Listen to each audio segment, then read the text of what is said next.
for this presentation portion of our annual meeting. It's really exciting. We have two fantastic guests that I'll do my best to introduce, and if I get anything wrong, please don't hesitate to correct me. But we're welcoming today Seth Viddal. Is that how you say your last name? Viddal. Viddal. I was so close. And Brie Smith. So Seth comes to us from Colorado. Are you in Colorado today? Are you in I am in Colorado today, yes. And you're the Chief Executive Officer for the Natural Funeral, which is Colorado's first holistic and ecological funeral home, and was the first to offer alkaline hydrolysis and natural organic reduction services in Colorado. And Brie is located in Washington State and is a licensed funeral director and embalmer in state since 2014. And you are now part of the overseeing all operations services at Return Home, which was founded by Micah Truman. If I'm correct, Brie, Return Home is a natural organic reduction facility. Is that accurate? Did I get that right? So what we normally do in our annual meetings is invite people who talk about a specific aspect of end-of-life care, death positive conversations. Maine this year put forward a proposal to have natural organic reduction be state approved and what's the word? State regulated. And part of FCA's mission is to follow legislation around end-of-life death industry topics.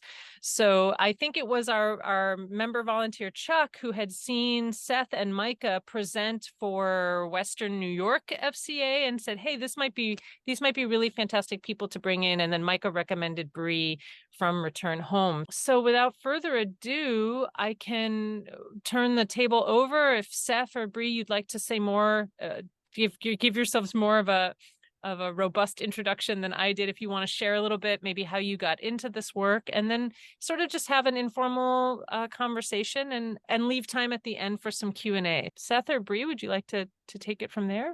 I want to say thank you for letting this topic be one that the funeral consumers of Maine are rallying around.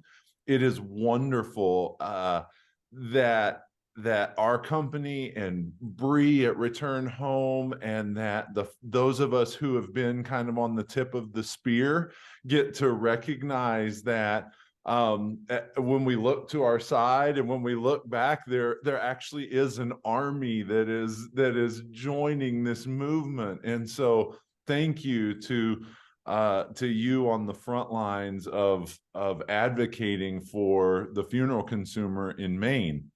And it's probably my favorite type of group of people to speak to, because we're leaning towards what's emerging and what's better for the folks.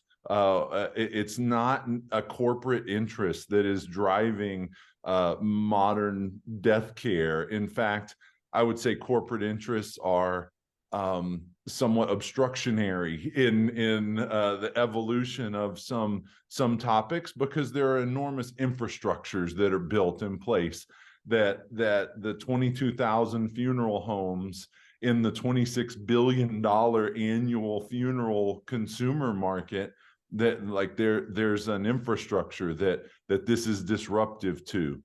And what we have found, and what I have found since being on the front lines of this movement when it was still in its legislative form in Colorado, is that the folks unanimously want change and choice, even if it's not for them, even if it doesn't match their particular religious view, or it's not going to make them change the plan that they have in place.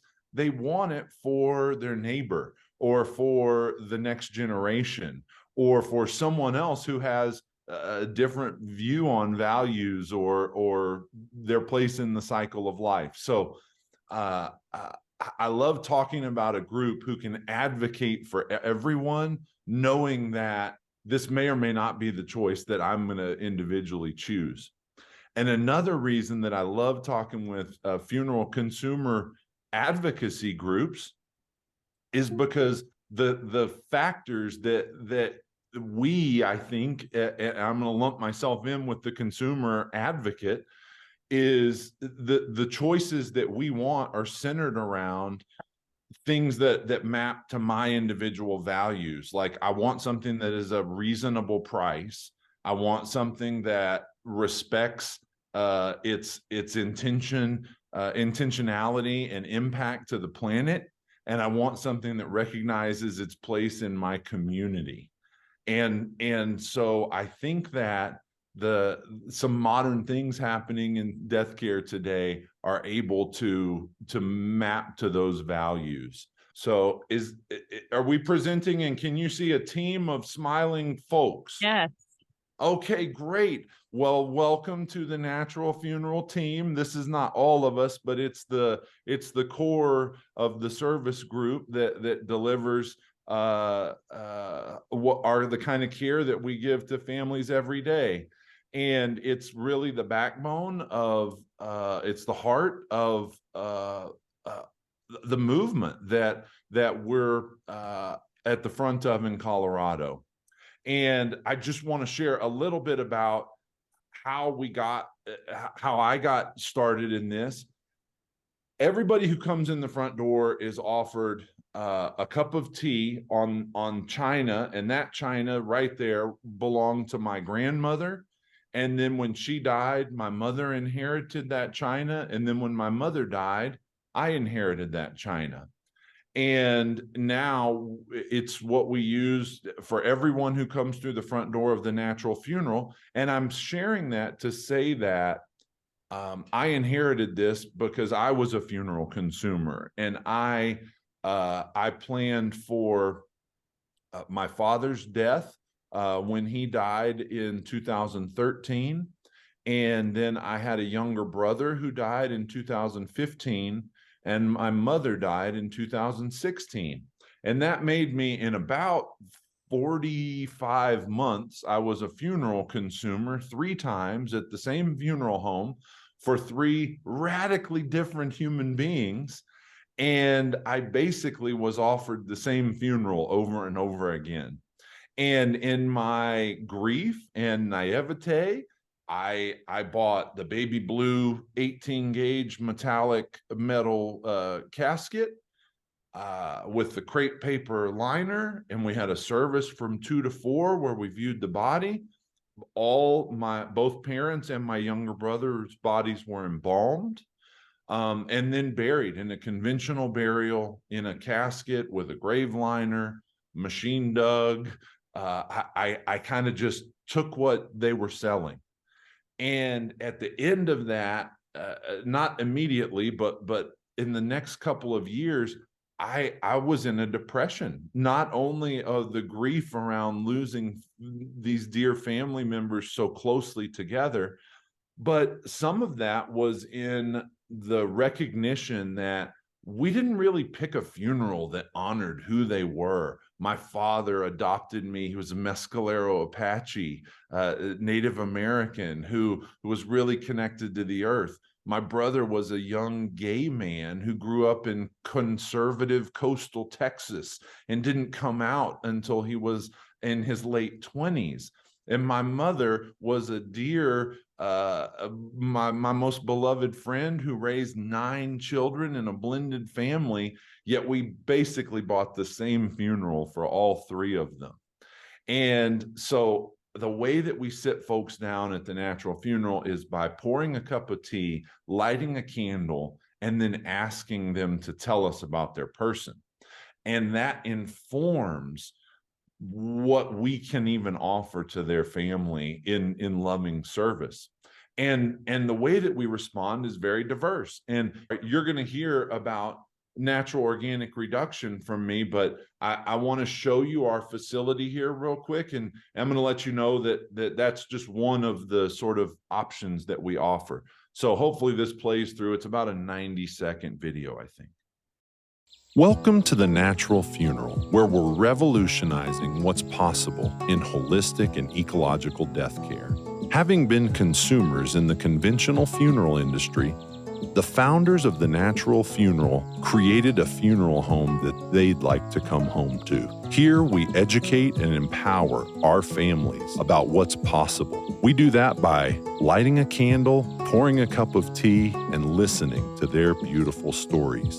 Then we match their values with sustainable techniques such as reverent body care, where we invite families to come alongside us in the care of their loved ones. We work with local artists and magnificent celebrants to capture the one-of-a-kind memorials that are special to each life. And we use principles and practices that return our bodies to the cycle of life. Water cremation, body composting, and green burial are some of the techniques where we truly gift our bodies back to the earth. We are growing near you. We began in Boulder County and now have offices in Jefferson and Larimer counties. Come in to the Natural Funeral for a cup of tea and let's talk about what's possible in modern funeral care. So I'm going to be brief with some of these slides until I get to the meat of the conversation about natural organic reduction. Reverent body care is an invitation at the Natural Funeral that we extend to all families, where you're not outsourcing your care of your loved one to somebody that didn't know you or your loved one. We invite families to participate in that care. This is a board member at the Natural Funeral. It's not a decedent, but it's just demonstrating that we bring families, engage families in the care of their loved ones. We also offer green burial, which I alluded to, and I'm sure most of you on this call are probably expert at, so I'm not going to go into that, but it looks beautiful. It takes many forms. We often engage in hand lowering of shrouded bodies in willow carriers or in even homemade shrouds. We work with lots of cemeteries around the state, and we've converted cemeteries around the state that used to not even allow green practices to now have sections or change the rule in the entire cemetery to allow a very natural form of burial. It's something we're proud of, and it represents a lot of the service that we give to a lot of families.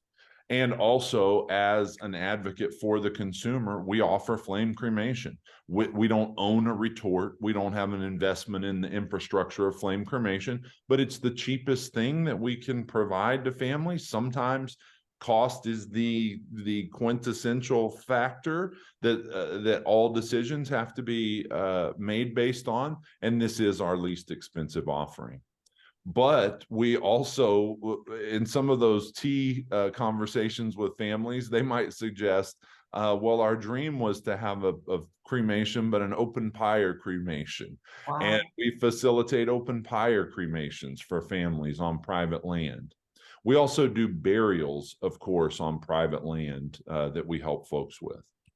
We have an alkaline hydrolysis system. It's located at our care center, where we have currently 24 chrysalis vessels for natural organic reduction and 2 alkaline hydrolysis systems. Alkaline hydrolysis, just in a real high level, is a chemical process of transforming a body or reducing a body, where the byproduct, instead of being smoke, as it is and when a body is incinerated in an act of flame cremation, the byproduct is a liquid, which is the liquid essence of the organ and soft tissues of our body. And the same things, the same elements that we built our body out of, tend to be the same things that all living beings in plant life build their bodies out of. So what we find is, at the end of a water cremation process that's about 3 or 4 hours long, we're left with a very nutrient-dense, nutrient-rich liquid, which is filled with immeasurable nitrogen, phosphorus, potassium, calcium, magnesium, and it's sterile. It's completely pathogen-free, it's DNA-free, and so our bodies can transform into a liquid form via a process of chemistry, where our bodies can be gifted back to the earth as a biostimulant for all living things. So I just wanted to introduce that concept really briefly and show it here. And then I want to get to the heart of the matter, which is natural organic reduction. This is our first vessel, our first system. And these photos here were taken on the day of our very first laying in, which was a family who I got to meet, and I got to introduce the concept of natural organic reduction to. And it was with the first water cremation process that the Natural Funeral ever did. I looked at the person whose body was transformed in that process, and described the process, described that it was going to be the first time this was done in Colorado and by my team. And this person leaned wholeheartedly in and said, that's what I want. And so when she died, less than a week later, I knew that I had the right person for that process, and being the first in the state. We built our chrysalis vessel as this became legal in Colorado, and I didn't know what the first family was going to be that connected with this process. And it wound up being the family of a 19-year-old young man who died in a tragic accident. And when the family over tea described their son's connection with nature and his outdoor spirit, and how he always played barefooted and came in with dirty hands and dirt under his fingernails, and they talked about this boy that lived in the garden, I got to share with his father and mother about natural organic reduction. And I got to explain it uses all natural materials, straw, alfalfa, and wood chips. And then we brew a biologic tea that we supplement the biome, the ecosystem that we're creating inside this ideal location for nature to do something that's a several million-year-old process, which is to return the living organisms that she's birthed over the years back to the earth and back to the topsoil layer.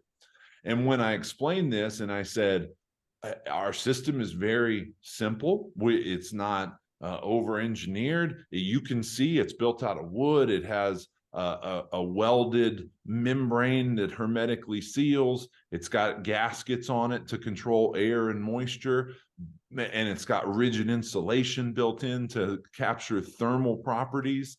And then beyond that, we're using this couple hundred years of composting science that we have through agriculture, which stands on the shoulder of several thousands of years of composting experience that we have as we've become less nomadic and more stationary around farms and civilization. And I said, this it's going to take between 6 months and a year. And I got the grace of a parent who understood that, well, it takes sometimes some months. It takes 9 months for a human to form a body and have that manifest on earth. And so if it takes 6 months to a year, well, then I understand the timeline of this. So with that consent and that the courage and the spirit of that family, we began in this vessel. And we did our first laying in on September the 22nd of 2021. And I'm happy to say that since then, we've done about 135 to 140 more. We've gotten to serve that many more families with this process. And the public has taken a keen interest in this in a way that I think is surprising to the funeral industry. And what I can share is that we've only been offering this for about 2 years, and our funeral home's been open for just about 5 years. So we're relatively new to market. And in the 2 years since terramation or body composting has become an offering, it is now the highest selected choice at our funeral home, even though it's the most expensive choice at our funeral home. And it's the most expensive choice because there's so much intensity to the management of the process that we now shelter a loved one for 3 to 4 months with weekly revolutions of the vessel, the chrysalis vessel, and with with daily monitoring of the moisture levels, the airflow, and the temperature of each vessel. So there's a lot of intensity to the process, but even though it takes the longest and costs the most, folks are connecting with it in a very real way.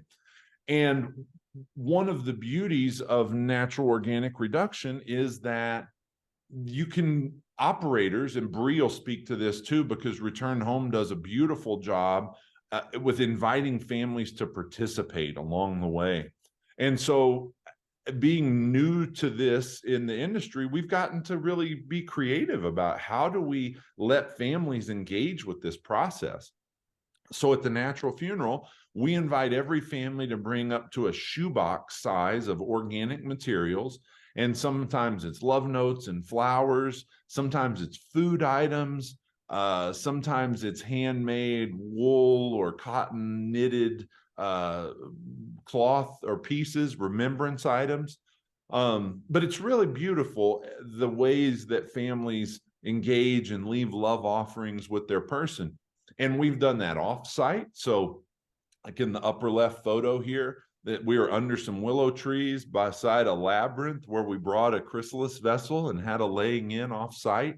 And then we've had laying outs at various places where once the body has converted alongside the wood chip, straw, and alfalfa into a living soil that's ready to go back to the earth. And that can be done in many different ways.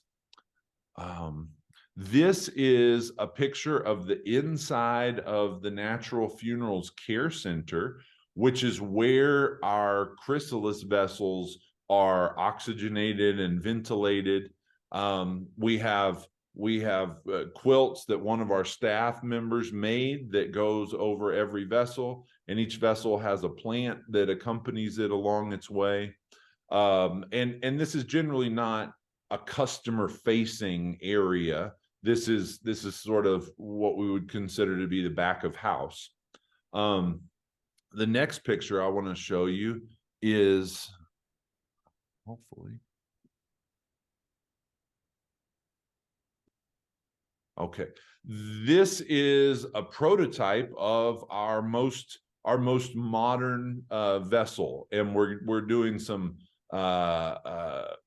lifts in our technology, lifts in our design, and this is a unit that we're working with. It's not yet in production phase. But it's all about giving a customer the best experience in terms of cost and time of process. This is the Davis family who is having a laying out ceremony, which we did a tree planting in coordination with a city park. So the city has a park program where for a few $100 you can plant a deciduous or evergreen tree, and they take care of the watering and the perpetual maintenance of it. And we just contacted the city and said, hey, we'd like to do that. It's in remembrance of a family, and we'd like to bring some of the soil that actually was the person who we're memorializing. And the city thought it was a fantastic idea.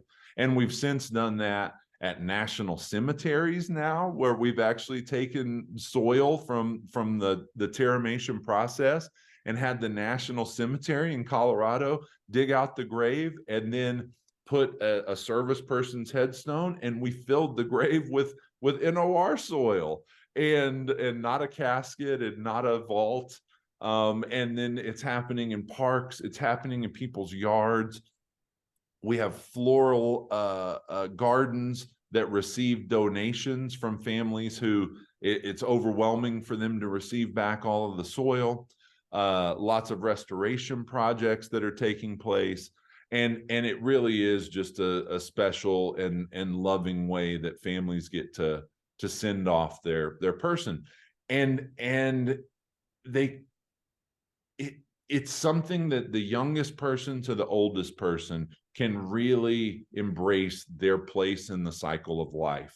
And when we allow those in our circle to participate and touch and lay in items, and then a couple of months later, when they receive back that soil and they know that their person is this gift that they're holding, it's a really special and sacred message. And the last slide I'm going to leave you with, this is sort of the grand slam impact of this. I told you our company measures multiple bottom lines, and the decision points for every family aren't the same. For some it's cost, for some it's community, for some it's environmental impact. And they want to know what is the impact of this choice that I'm making, and how I'm returning my body to the earth. And people they've wised up to the fact that it's not just cremation is automatically better than burial because I'm not taking up space. People know that there's an enormous amount of natural gas used in the incineration of a body, and that's not free, and that the body converts into smoke and goes out a chimney, and that's not impactless. That's the definition of pollution. And so I'm not sharing this to be critical of other choices. I told you my family, my parents were embalmed and buried, and flame cremation is just right for a lot of people. But for those who are really weighing environmental impact, the act of taking the wood chips, the straw, and the alfalfa, which is not alfalfa that would have been fed to livestock, and it's green and it's beautiful and it's we're taking it out of another useful stream. We're using something that is already biodegrading and is not useful as a feedstock, but is teeming with biology that's ready to decompose. So when you take and sequester those items, there's a really calculable and significant impact to carbon sequestration. So about 3 or so weeks ago, several of us from the Natural Funeral went to the Pacific Northwest to visit our friends, and this is a picture of us visiting the return homies there in Auburn, Washington. And we have a really lovely collaborative relationship with Return Home, and have a lot of respect for the way that they've come to market and the way that they serve families. And so I just wanted to honor and acknowledge the profound gratitude that we have for the way that they show up and represent this new technology. It's hard to talk about transforming folks' loved ones into soil. That's just not an easy conversation. Doesn't matter how you dip your toe in it. And we think that they're really the best of the best at sharing this message with our community. Really excellent. Brie, I'm trying to find you again on my screen. There you are. Do you now have slides you want to share, or are you slideless still, or? Yeah, I was on my way into the office, and unfortunately my laptop was there waiting for me, and I'm on my phone. Okay.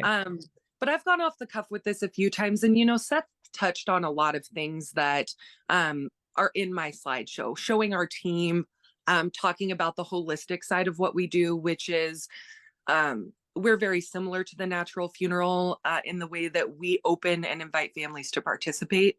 That's a huge reason why we've been, I think, as successful as we have been as well with our outreach, because we are taking and disenfranchising the removal of the person and then maybe potentially never seeing them again. So what my plan for today is, and I hope this is okay, but I plan on coming to you from a practitioner standpoint, someone who has done all of the jobs and can give you insight on how it affects the operator. Because I think knowledge is power for you all. You are the alliance that comes together. So what I'm going to do is I'm going to talk about operator viewpoint and how it feels to do what I was doing compared to what I do now. And then I'm also going to talk a little bit more about the science, because Seth spoke about it, but I think I could go a little bit deeper into that. So for a little bit of history on me, so you know who you're talking to, or who's talking to you rather, my name is Brie, and I have been a licensed funeral professional since 2014, but I've been in the industry since 2011. I began in this industry because I have a service heart, and I can speak for Seth too. I know him in action. His whole team is wonderful. We all have a heart of service, and we're all a little bold and a little brave to be doing what we're doing. But essentially, I came from a very traditional background. So I'm a licensed embalmer. I was a crematory operator, and my specialization was in restorative art, which means I would make people look beautiful again if they were devastated by an accident. Um, when I moved to the Pacific Northwest, what I didn't realize is that 90% of our cases are cremation. We are very, very heavily cremation in the Seattle area. And I ended up, for a lack of a better phrase, burning people all day long. And it was not good on my mental health. And so, to be frank with you, I was 1 foot out of this industry when I got a call from Micah Truman, who's our CEO. And he said, I've got this amazing thing I want to show you. I've been working on the science, and I'd like to introduce you to what I'm doing and just see if you're into it. And up until that point, I had been a green burial advocate. So I believe very strongly in returning organic matter to the earth. It's something that I want for myself, my loved ones want for themselves.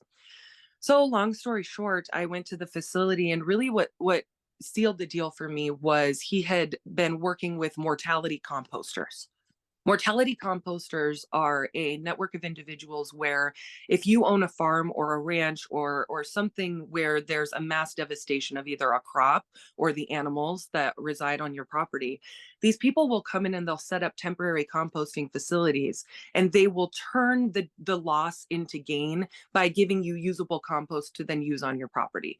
As Seth mentioned, it's obviously it's a science as old as time itself that exists, but very refined over the last couple hundred years. So these people existed, and Micah reached out to them, and they had been working on a system. And when I saw the end product, right? So I had been returning ashes to families or placing them in their rebar concrete lined, metal casket, wood casket, whatever that looked like. When I saw the teramated remains of the pigs that they had been doing testing on, my immediate reaction was to grab it, and I smelled it, obviously, like right off the bat, the scientist in me. I went straight in, and it smelled like petrichor. It smelled like the smell after it rains. It was the most beautiful sensation. And it reminded me of when I would go out into my garden and put my hands in the dirt. That same, I don't know how to explain the peace that it gave me, but the peace that I get when I go out into my garden and I invest time in cultivating life was the same feeling I felt when I sniffed and then eventually, of course, dug my hands into the remains of this pig. And I was just blown away. Come to find out that it's packed with nutrients because it is compost. So again, like Seth said, minerals, phosphates, carbon, calcium, magnesium, everything that the earth needs to increase its soil health was in my hands in that moment. I'm acutely aware of the fact that we are damaging our planet year by year, month by month with our impact. And one thing that I learned from our composting PhD, his name is John Paul. You can look him up on YouTube if you want to write that down and go down that rabbit hole. It's fascinating. John Paul mortality composting. But when I started up, he expressed to me that our soil health has decreased by about 50% just over the last about 550 years or so. That because we used to return organic matter to the earth in mass with both our bodies when we would pass away and also our waste. And we don't do a very good job of that anymore. In some places, like where I live in Tacoma, we have Tagro and we have things where we're now reusing. But those policies weren't always in place. So developed countries, and as countries were developing, removed organic matter from returning to the earth in a greater way as we've progressed into the future. So with that, I held this beautiful material in my hands and I said, this is the way that if I had my druthers, I would go, because I always had the qualm of bugs. I don't want to be covered in bugs personally. It's just one of my things. So I learned about the science, which is this. To compost a person, you have a optimized vessel, which Seth showed you photos of, and ultimately Return Home does not have cylindrical vessels, but we have rectangular vessels. And actually, I'd like to point out with that, that every facility who offers the service does it differently. So we've all got our little quirks. I think as an alliance, it's something that's really important for you to know. And I would actually say that Seth's service and our service really do mirror each other pretty closely. Other providers are a little bit different as well, and we all just kind of have our niche. But with Return Home, what was important was our ability to allow the family to come visit the vessel while the process was taking place. So ultimately, what we do is we have a rectangular vessel. Inside are oxygen inputs. And so what we're ultimately doing is we have kind of a rectangular vessel. And then in the back, you have an input where the oxygen goes in. And at the top, you have an off gas output. We are experts at moving oxygen. That is what we do best. We are amazing composters, and don't ever get me wrong that we have completely fine-tuned this process over the last couple of years. But ultimately, our job is making sure that oxygen is moving through that vessel and it's staying aerobic. It's an aerobic process. The vessel has inputs so that we are able to fill it with straw, alfalfa, and sawdust. That is our mixture. We fill it about a 3-to-1 ratio of the organic mixture to the person's body weight. So if the person weighs 150 pounds, we're putting in 350 to 450 pounds of organics with them. So you can imagine that the vessel is kind of partway filled. The person goes in. Then, like Seth mentioned, we have opportunity for services. We don't have the limitation of the shoebox. People, yesterday, we literally had an entire person just doused in roses. We allow people to bring in anything organic that they want to place with their person. And they can also kind of decorate the outside of the vessel because it is visitable and accessible throughout the process. So ultimately, what we do is we have the services for the family. And then once that has taken place, we put the remaining organics on top of the person.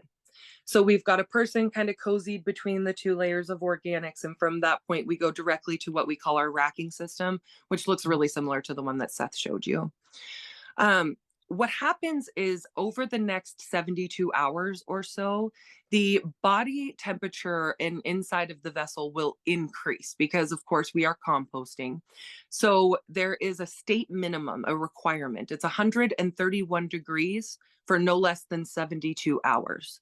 It is required of our team to monitor that vessel and make sure that upon placing the person, the temperature in that vessel is rising to that 131 degrees and maintaining it for no less than 72 hours straight. So we have a really, really dialed 24/7 access cloud that we have access to on both our phones and our laptops. But ultimately, what we're monitoring over that, especially first week or so, is the oxygen flow, the temperature inside of the vessel, and then the moisture content inside of that vessel. And those 3 things have to be harmonious for that process to take place in a real meaningful way and actually in a way that is ultimately successful. Because we did all of our testing on pigs, knew that that was possible. And so when we started serving families in June of 2021, we began the process very successfully, but since again have fine-tuned it. Originally, we were returning about 500 pounds of compost to families, and now we're returning about 250 pounds. And it's varied because we've changed our process and tweaked it here and there to really fine tune and perfect the way that the body breaks down inside of the vessel. What we do is we leave that person sitting in the vessel completely just gentle, like it was like a mausoleum, right? Like you place a casket in a mausoleum and you leave. For about 3 weeks, our people sit in their vessel. At the end of that 3rd week, what we typically see is we'll see a dip in temperature. So we will go up and we'll go to about 150 degrees and we'll stay there for a couple weeks. And then as we see the temperature drop, what we know is that the organics that are exposed to that person in that moment have used up the nitrogen or whatever energy that they have to use up. But there are other spots inside of the vessel that need access to the minerals and to the chemical process that's taking place between the layers. So what we do is we actually have an external rotator. So how we have kind of the Seth was showing the round vessel, that it implies that it would rotate in place. Ours go to a universal rotator that kind of opens up like this and receives the vessel and then rotates it slowly like that. So what we're doing is we're equalizing all of the moisture within the vessel and exposing the organics that had not been exposed to that breakdown, so that what we ultimately see is when we end the rotation and go back to the racking system, we see the temperature spike again because the energy that wasn't being used is being exposed and can now spike again. We see a rise in temperature. What we do is we go from up and down and up and down. So we will see the temperature spike and it will lower and we'll go to rotation. And then we'll see the temperature spike and then it will lower and then we'll go to rotation. When we go to rotation and there's no spike and there's no more energy left in that vessel, we know that that person has completely transformed into soil, and that all that remains inside of the vessel is anything that is inorganic, or their bones, of course, because bones don't break down during the process. Small spongy bones might definitely, where little metatarsals and things might not be existent, but certainly long bones, everything exists. So what we do is then, after we don't see a spike in temperature, we go to a kind of conveyor system that almost completely replicates what happens after a cremation, just on a larger scale. So after cremation, bones are swept, as well as any metal that was in the body, into a container where they then sweep it for inorganics. They sweep it for metal, and in our case, things that might not have broken down, which would be things like silicone or anything inside of the body, ports that we didn't take out, things like that. The bones and the compost go through a proprietary mechanism that breaks them down and makes them uniform. That is another state law. Uniformity, especially in Washington, is also a law for cremated remains or alkaline remains. You have to make them uniform, and there cannot be any identifiable bone. And those are the regulations that we have to abide by. And so we've created a process by which it's conveyed into a mechanism that makes everything uniform. And then when it comes out of the other side, it looks identical to the compost that when we return it to the family. So that whole process that I just discussed takes around a month to 2 months, depending on the size of the person and how much energy they have to give.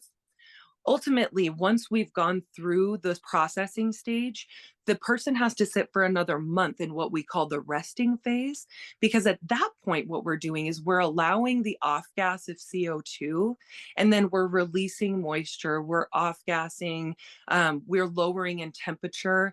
Ultimately, so that when we're returning the remains to the family, they've got a little bit dried down. They're not completely saturated. They can be packaged. We place people in burlap because a lot of people will use it for like a weed barrier as they're making their memorial gardens. But ultimately, people can choose how they receive their loved one in the quantity, as Seth touched on. We have a scattering garden as well, in an area that we can take people if their family can't take the full 250 pounds. But I leave it there to say that when I was, and so at this point, we're at a 60 to 90-day process. Okay, your loved one has been in my care for 3 months, pretty much, by the time I'm getting back to you. What I noticed is that in my previous position, I was not utilizing my skills as an embalmer because of the location that I lived, and I was cremating people all day long. And I used to think as a service provider that when I would pick somebody's loved one up on a Sunday and I would go at 3 a.m., I would do the thing. Then on Monday, I would meet with their family and I would get all their information and I'd have them sign all the paperwork, right? On Friday, I will have returned their urn and death certificates to them, and I felt like I did an excellent job for that family. I really felt like I had done something for them. And what I've learned with my work at Return Home is that I was actually doing a really good job for my boss. and I was an excellent employee, but that I wasn't being utilized as a resource the way I could and should be. Um, I don't know, and I'm sure you probably all are aware, but how many people don't realize how resourceful their funeral professional is? We know everybody. We know all of the first responders. We know notaries. We know estate planners, and we know, people who can help with probate. And, there's just, we have so many resources. And I was getting these families in and out in a week, and I would never hear from them again because they weren't looking at me like a resource. They were looking at me as somebody who was taking care of their loved one's body. Um, all of that to say that the 2 to 3 months that we get, and I think Seth can attest to this, especially because Return Home specializes in terramation specifically. Seth offers other services at his firm. So I don't know with them mirroring quite, and maybe their approach is different, but the traditional funeral home was really focused on turnover and sale. Our whole focus is on education and resource and giving families the hands that love you in life, giving those hands the opportunity to continue loving you in death. And that is something that as an industry, as the funeral industry, we've really kind of taken that away from people unless they ask for it. But not everyone knows they need it. And not everyone knows and is comfortable asking for that because it's not normal. When in actuality, throughout all of mankind, that's what we've done. We've cared for our own people. I am a resource to these people for 2 to 3 months, but more. They continue reaching out. We have received Christmas cards from families. This is something I've never experienced. People come to me with concerns about things that I have no idea how to help them, but I know somebody who can help them, and I'm able to continue being a resource for them long after. And they're, in my opinion, more comfortable coming to me because I have their loved one in my care still. And maybe, I worked at a cemetery previously. It was so interesting because after you place someone in the ground, their family will visit with frequency at first. But then after about a month, you might not see them as frequently. For us, we have people visiting their vessel throughout that first 30 to 60 days, sometimes on a daily basis. And so we can still give people that connection and time that they need to visit or feel close to their person, but we're giving them more, and giving them more value as a professional. And so I feel like I kind of did a big combo. Return Homes entering a new space. We're actually expanding to offer a new service space to our families. So we're really excited to continue that hands-on approach by giving them a much bigger and more beautiful space to celebrate in. And we would love, if you do keep track of anything, just to, follow us on socials, because really we're a business and we do want to succeed, but I want to see people take power back in their own hands. My goal is not as altruistic maybe as it sounds, but truly, I love Seth, I love his team, and I love the Natural Funeral because of how they do what I hope that we can be a pioneer for, and that other funeral homes that want to be, whether the word's holistic or just kind of giving power back. It's been so empowering for me as a professional to actually step back and do less and let the family step in and do more, and trusting them to do it and knowing that they're capable and them feeling empowered because I know they can do it. My last note will be this. We bathe every single person that comes to Return Home because for us, it's a matter of dignity. I have seen a lot of people placed in crematories in their plastic bag with things still attached to them. There's a lot there that feels really bad when you do it. As an operator, I can just speak to that. So one of the rules I implemented when I first started was we cannot preserve bodies anymore. I'm not an embalmer anymore, but embalming has two pillars, and they are preservation and disinfection. So Return Home will, when we bring your loved one into our care, clean them. It's basic human dignity. And we invite people to join us for that process. We say, would you like to come in and participate? Because we're going to be doing it anyway, and we'll schedule it to your schedule if it's something you want to be there for. The number of times that I have had people say kindly, no, thank you. And then the next day they call and they say, okay, I'll do it, but I want you in there and I'll just kind of watch and maybe we can play some music. And then we get it all set up and we've got essential oils and we've got pretty lighting, and they come in and they see their person, and they're beautiful and they look just how they should look. Just maybe they're just a little less, lifelike, but they're their person still. And by the end of it, I am getting kicked out of that room. They are spending private time. They're taking an hour to wash hair, take locks of hair. I've had families take their own fingerprints from their person because they just wanted that moment. And how dare we as an industry take those moments away from people and really truly affect the grieving process. The grief is different when you're able to put your hands on your person, and you will move through it in a different way than people who I've talked to who have had a loved one removed from, maybe they died in a hospital and they never see them deceased. And there's a denial there that takes place, and it's not good for our mental health. And it's hard to want to put your hands on your person, but we need to give people the opportunity as an industry to do that, because it will help them and it's for them and their healing process. So that's it. That's pretty much all I have. I feel like I went into the science enough, but those are my favorite questions. Again, I'm COO, so I oversee both the services at Return Home and the composting process. So I'm happy to answer questions on everything.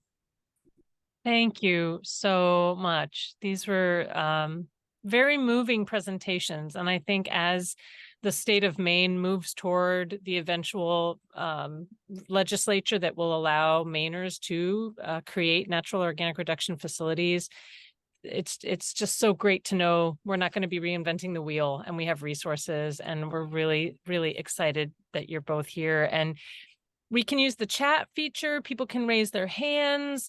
One question I have is how can you sort of give an estimate of what comparative costs, cremation? Yeah, so at Return Home, we tried to make it really manageable for people. Our fee is $5,000, and that includes all transportation. That includes filing of the death certificate and all the state taxes and fees and a death certificate and all the little hands-on things that we do. So we call it the Terramation Essentials. So for every single thing you need, $5,000 in and out. If you want to service at the facility, it's $500 additional dollars, and that's use of the facility for up to 4 hours. And yeah, that's our fee. And in the Pacific Northwest, a cremation with a service around $5,000. Where I was working specifically, we charge $2,500 for a direct cremation. So our offerings include flame cremation, open pyre cremations, burial, private land burial. So I'm just gonna, and I want to share our GPL has always been on our website, and it will always be on our website. And so at thenaturalfuneral.com, it's under resources, general price list. Anyhow, the whole thing's there. But for the purposes of conveying a lot of information briefly to this group, flame cremation is $2,400. Green burials $3,200 plus the plot. Our water cremation charge is $3,900, and our terramation charge is $7,900. And there are services and private land options and all kinds of things that people can do in conjunction with those services. That's great. It's nice to just have a kind of ballpark idea. Yeah. Of what you're finding this to be. There is a question in the chat from Deirdre. What recommendations do you have for getting NOR to Maine without having to reinvent the wheel in terms of vessel design? We are currently exploring ways to open in the New England area. Right now, I can tell you that only Vermont and New York have legislation that would allow that access. And we're probably still 9 to 12 months out. It is where I want to optimistically put that marker. But how will folks do it who haven't necessarily had the experience yet in composting would be to either work with soil scientists and livestock mortality composters like Brie described that they've done and that we've done at the Natural Funeral, or to maybe work with a company that already has a system that they've designed. I showed you our sort of stackable rectangular units that were all under quilts. Those are a unit that we have a patent application in on.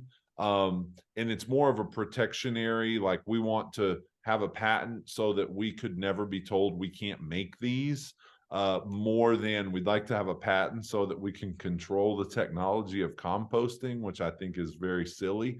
We didn't invent composting. We didn't really do a whole lot to change or affect it. We optimize it, right? Brie said that they are magnificent oxygen movers, and that's like the truth of it, right? Like we want to give all the organisms in a really closed, defined ecosystem their ideal conditions, which are we can control the moisture, we can control the oxygen, and to some degree we can help keep a temperature window. But we're really, our levers are only about how we can manipulate those things, and then nature's going to do what nature's going to do. And so working with a company that has an existing technology, I can share with you that the cylindrical vessel that I showed you a photo of, which we're prototyping to be a production style of unit, so that as natural funeral operations expand into other geographies, maybe it makes sense that there are operators that want to grow in parallel with us who don't want to reinvent technology. And so we're looking at making that available for sale, for license, to other operators. Nancy would like to know, natural funeral, where you do your open air cremation and return home, do you have solar powered containers? So our open air cremations take place in Colorado. They can take place on agriculturally zoned land or forestry zoned land. And they basically can happen because the law does not say that they can't happen. And there is a statement that allows cremation, and it doesn't restrict that to have to be in a crematory. And so we do this. We have we call him the Pyre Man, and his name is Chris. And he's done 15 open pyre cremations, and we do them with permission with the local fire jurisdiction. We call and say, if a family wants to do this, maybe it's for personal reasons or for religious reasons, and are there any fire bans in effect, and what sort of safety precautions do you want us to have in place? And we have charged water that's available. We generally bring in an 1,100 gallon reservoir and fill that and charge it, and then wet down the land around that. It's a 3-day process. I know you just asked where this takes place, but it's a place you've got to have set up for a day, and then we start the fire at sun up on the second day, and it has to be out by sundown. And then on the third day we go and we rake through the ashes and look for bones, and then use a device to reduce those to powder. So it's got to be private property in our state, and one that does not have an affiliation, a business affiliation with the funeral home or the people who are being cremated. excellent. Thank you. I know open air cremation in Maine has been something that's visited legislation and been bounced back and forth. I know that's something people here are interested in. Keep Brie, going. It's beautiful. Yeah. Keep going. Yeah. Did you, Brie, want to address the first question about, do you have solar powered containers? And then we'll keep going. Yeah, so our containers require zero power. That's part of what makes Return Home really special, is that we actually don't power our systems by the means of electricity or heat or solar or anything. if you think about it like a fire, when our body is placed with that mixture of organics, the microbes in our body get hyperactive.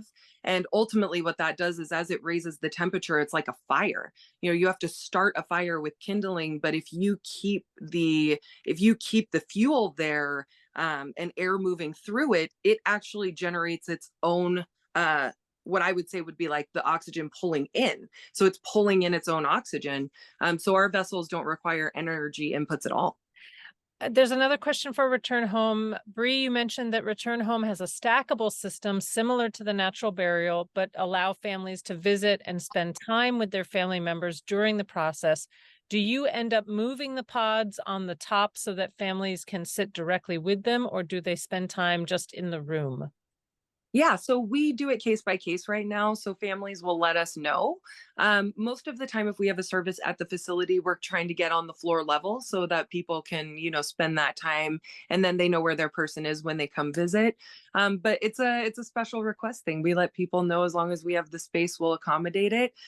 We actually had a family who wanted their person on the third level because they were adventurous and they loved bungee jumping and skydiving. And so they wanted their person up high. And we have little step stairs that people climb up that they can still sit next to their person even on the third level. So For either, I guess, will you be able to establish services or facilities in states that limit proprietorship, such as New York's requirement ooh, limited to cemetery operations? that's a good question. I'll jump in briefly and just say, we would love to, but what happens is we run into we're inviting people in aspect of what we do, right? Because in New York, it would be the cemetery who would be completing that process. And most of that is really watched and kind of behind closed doors that we've seen, at least in New York. And so for us, it would be that we would like to see the legislation maybe be kind of tweaked a little bit before we would be 100% certain that Return Home's business plan could work there, because we believe in bringing people in. That's a huge, huge part of what we do. So I would like to enter into this business, and start an NOR facility in Maine. And I love the business model that each of you have of, I'm an environmental science teacher, and so I'm interested in like kind of the scientific aspect, but also like the service aspect. So it really just fits with my kind of life story. But I'm running into snafus with the law because it's limited currently to cemetery corporations for people who can start this. I don't really know what that means. Do any of you have any background on that? Is that going to cause me difficulties? Do I have to establish myself as a cemetery corporation? I don't know, because Colorado doesn't have that regulation. In Colorado, we're licensed as a crematory, right? Even though we don't, we're licensed as a crematory that performs the specialty function of alkaline hydrolysis, and a crematory that performs the specialty function of natural reduction. And a crematory who does not perform cremations, the flame cremations. But that's the Colorado law. Colorado's laws are a little outliers for the nation. And so I'm not as familiar with states that have rules about like the cemetery corporation. I'm familiar with that in New York, and I shared with you that Vermont and New York are both the two states who have legislated natural organic reduction. And I can tell you that we are focusing on Vermont due to the way it's regulated in Vermont, even though there's obviously a lot more clientele in New York. We want to go where people want us to operate, and that includes the consumers, and it includes the regulators, and it includes the legislators. And we are in a tip of the spear moment in terms of a tipping point of a technology kicking off that I think I would imagine some of you on the call believe that this is going to be a technology that sustains and replaces even flame cremation down the road, right? I know Brie's in this camp with me, and I assume many of you forward thinkers are. But we want to take that path that is, the communities are welcoming of the technology, the states are welcoming of the technology. So I, for one, am going to choose to expand where there's no regulation and legislation. I want there to be good rules around this. It's important that the operators stay true to the success of the technology and the success of how this is implemented in communities. But hyper regulation is mind-boggling to me. Just right off the bat, Phoebe, New York has really interesting laws for their cemetery and funeral homes. Like Seth said, they don't mirror the West Coast at all. Basically, they're their own animal. I would say it depends on your business plan. If you want to be a disposition method and you want natural organic reduction to be your specialty, going through, we did 2.5 years of research and development before we ever even opened a facility. So it is a huge call to action. It's a huge investment. And if you know where you want to be, it might be worth your time. For us, again, like Seth said, if we were going to go to the East Coast, we would be looking at Vermont, because New York would be non-viable because of their rules about it being the cemetery.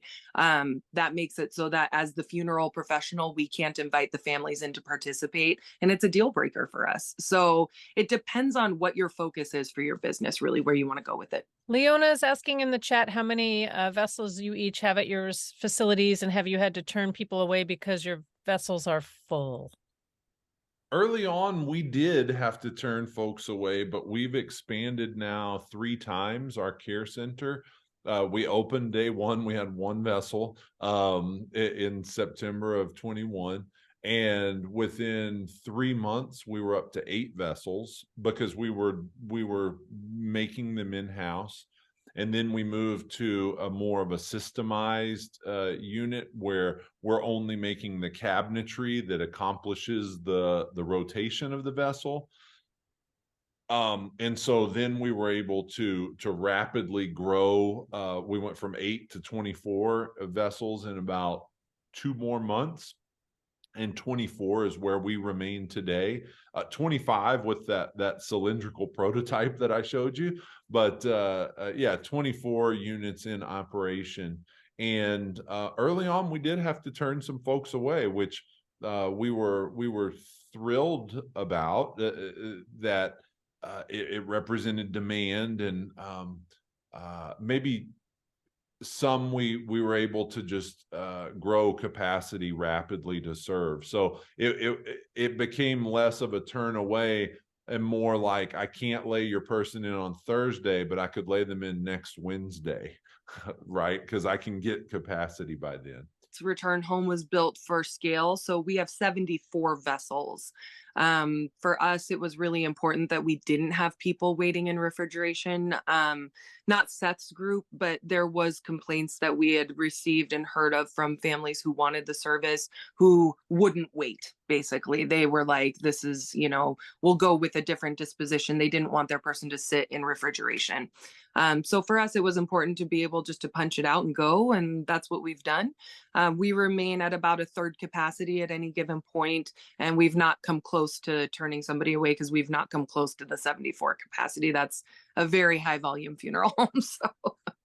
And do you work with families? Sometimes you can't, it's hard to predict a death and time of death. I know here in Maine, there's a 48-hour waiting period before cremation. That's a state law. Are there waiting periods where you are, or who assists with keeping, sheltering the body before it can be taken in? We do all of our own calls at return home. So we have a refrigerator on site. And so we just bring people into our care, and that's where they're kept until they're placed in their vessel. And that gives us unlimited access to them, and the family actually unlimited access to them as well. And we also have refrigeration at both of our funeral homes and at our care centers. So we can accommodate a waiting period, and there's no like set waiting period, like 48 hours, but it generally takes that long to get the permit from the state anyhow. So I know that Return Home also does a good job of working with families and with funeral homes. And so we both kind of have that ability to pivot where through our own funeral home front door, many of our client families come and they pre-plan with us and make plans for in the future. And then we also work with other funeral homes who want to offer these services, but who don't necessarily want to invest in the research and the technology and the infrastructure and building out a crematory, but they are environmentally focused. And they have, more importantly, they have clients who are showing up at their door saying, I'd like to put this in my future plan.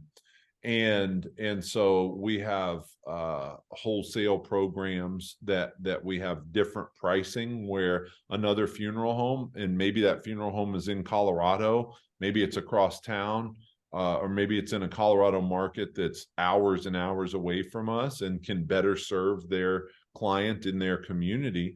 But also we're right by the one of the busiest airports on the planet, and people, about 15% of our families are those who've come to us from out of state, from a place where NOR or sometimes even water cremation is not legal, but it's what they want. And so we have lots of abilities to work with folks, even permits from other states. I think it's maybe because we specialize in it. It is like the only service that we offer, right? 40% of our families are from out of state. We do incredible outreach, and we have now served almost 24 US states and 3 provinces of Canada. I don't love that people have to be sent to us. And I think that's another point that Seth's trying to make, is that to be in someone's local area and to be able to serve them in their space is, I think, where a lot of our minds are at right now. The expansion being exciting, but mostly for the consumer being able to be there and be a resource in their immediate area. And like he touched on, it's so cool because we, by proxy, have worked with 24 states worth of funeral homes and funeral providers. So our ability to be able to get into the traditional industry and for the consumer to drive the sale, and for the consumer to go to their local funeral home and their funeral director have a resource like Seth or myself to reach out to say, hey, we've never done this, how do we go about it? We feel excited to participate in that way because of what he said. They get to maintain the relationship, they get to maintain that, local attention, but they can still have that tangible, life-giving transfer of vitality in their hands at the end. Because it's right now non-traditional, there are people who have assumptions around even green burial. Oh, it attracts animals, or and then of course you hear terrible stories in the news about people who don't respect bodies and who don't have facilities that can do these actual services. So I don't know, any advice maybe to Maine and moving forward? Last thoughts about like if we had to think about one thing to make sure we get in front of people as the legislation moves forward, what would you recommend? I would caution this cemetery affiliation. If you have any sort of influence over that, it certainly that's not the case in Washington State. It's not the case in Colorado. I know that it's not the case in Oregon, and I don't believe California is legislating toward that either. It feels like that is unnecessarily restrictive to how, who, and where this process can be done. And so, yeah, I don't know much about that, but I would caution you to be particularly defensive about that, the reasoning behind it. And other than that, I think that I would just let people know that the spirit that I have found, it's not universal. It's not universally collaborative in the realm of terramation or natural organic reduction, but there are some of us, and I think we're well represented in this call, whose companies are we're about responding to the consumer, and we're informed as funeral consumers ourselves and funeral servants ourselves. And so look for people who want to collaborate with you. Look for people who are the wind at your back and not the doors closing in your face. And it has served me well in OR and in funeral service and in life to work with the people who want to work with me. And so look for that path. And just in closing, I want to offer a lot of gratitude. Like I opened up with, the funeral consumers advocacy groups are doing powerful work that is really to the benefit of these emerging technologies, but I believe it's to the benefit of our communities and to our planet. And so thank you all for doing that courageous work and leaning in on a Saturday morning towards talking about these cool things. And please, I know I showed you, I was at Return Home. I showed you a picture. I was there a couple weeks ago, and I know that Brie and Micah and Katie and the wonderful team there would open their doors to you. And when you get out to Colorado, you know that you've got a friend here in the Natural Funeral. And we love getting emails and inquiries and contacts. We've got a newsletter you can sign up for. That's it. Thank you all for your enthusiasm to this topic. I would love to just, kind of mirror what Seth said about just being grateful to be here and have the opportunity to speak to you all, because truly, we're here to educate. And I think that's what bonds us. We want people to know that they have options and to feel empowered by them. I would also just like to add that at Return Home specifically, we have two different sets of resources. So we have what we call our educational articles, which are our blogs, but then we have a resource center that really goes into a little bit deeper, more like law, regulation, the expectation of what it means to start a business like this. There's all sorts of information on there that I find to be really helpful. So ultimately, like Seth said, we love taking the emails. We respond to every inquiry that comes through with as much, passion as we can, because we want to keep people excited about what we're doing. And we know that, and our whole goal of this company really was to build a company that as it grew, the impact on our planet grew and the impact on the families we serve. So for us, just being able to be a resource to you is as much as we could hope for. And like Seth said, you can reach out to either group anytime and maybe encourage your legislators to do so. If they have questions, we know our state legislators super well. We know our state funeral and cemetery board. And specifically, I'm really proud of Washington. I feel like we have excellent laws in place for the service that we manage. And when they needed tweaking, they made changes. And so it's really comprehensive. And so I think just, keeping us all in mind as a resource and knowing that we also stand on the shoulders of giants, and we'll be there for you to support you through your endeavors too, because the bigger this gets, the healthier the world is going to be for it. I do have a last thought, and I want to plug Return Home has a Terracon event that is coming up in February. So the Natural Funeral hosted a body composting conference in March of this year, and Micah and some of the Return Home team came, and several of the operators did. And next year in like 4 months, Return Home is hosting their Terracon conference, which is all about composting, and it's in Washington State. And so I just want to plug that. It's going to have legislative panels and community panels and funeral home operator panels. And I think it's going to be a really good learning opportunity. And it's definitely a good opportunity to kind of cross-pollinate with folks from all over the world that are interested in this emerging topic. So check that out, and you can find out about it at returnhome.com.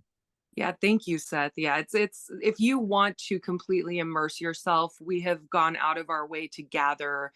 Seth will be there. We have a gentleman out of Germany who's providing the service now in Germany who will also be in attendance.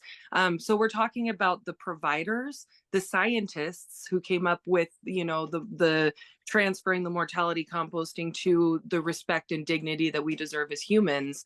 And then, like Seth said, legislators, it's going to be jam packed with people who are just excited to talk about how it got built and what it means and get into the real nitty gritty. So if you're into that, you can email me too. We have our info, contact us. Let me know that you attended this and I'll get you a promo code and get you something off of it so you can attend.